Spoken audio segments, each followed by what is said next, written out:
Hi, Ida Norris here. I wanted to tell you a little bit about the transition in my life as a young woman from Michael Poulin's education to a classical dressage education with Nuno Oliveira. It was a very unusual story. I was finishing up with Michael and trying to decide what to do with my life, still thinking that I might make an Olympic team or any team or be an FEI rider, and I was looking for an opportunity to ride more schooled horses. And I saw an article in Dressage and Combined Training magazine that was run by Ivan Bazugloff. And there was an article about this man, Nuno Oliveira. I didn't know a lot about him. It said that he was a maestro, he was very important, his classical dressage. I sort of knew what that was, I guess, at the time. I really didn't understand how important he was, and some women had been there and been invited to ride with him. And I had the idea that I would write him a letter. And as only a precocious young American girl could be, I wrote a letter and I enclosed a picture of my current dressage horse, Kaizen's Thunderhawk, who was a beautiful Palomino, loud blanketed Appaloosa doing extended trot. He looked pretty good.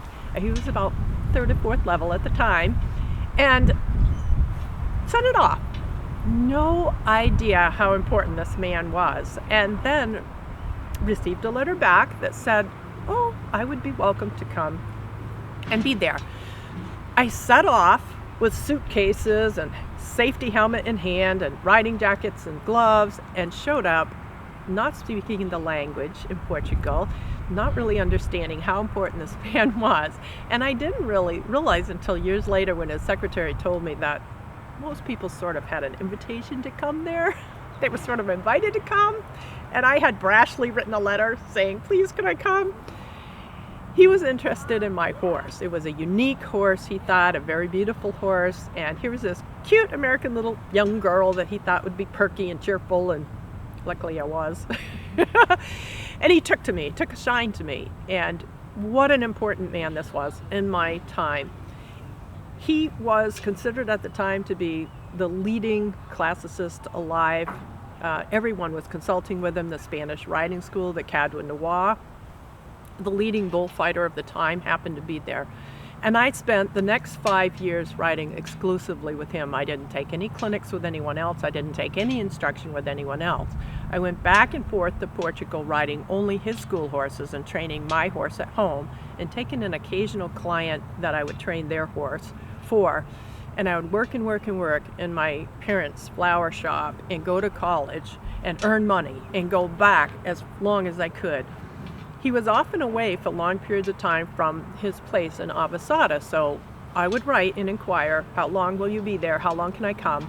It might be 3 months, it might be 2 weeks. I would go, I would immerse myself and stay, and then come home, work, make more money, ride and train.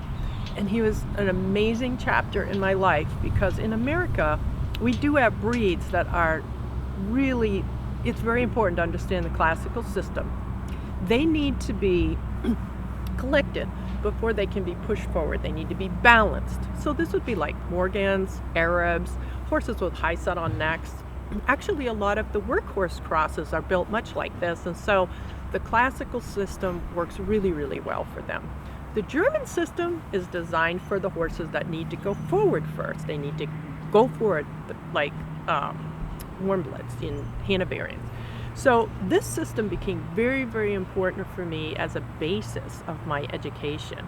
And I have so many Nuno stories, wonderful stories of this very eccentric, very unique man.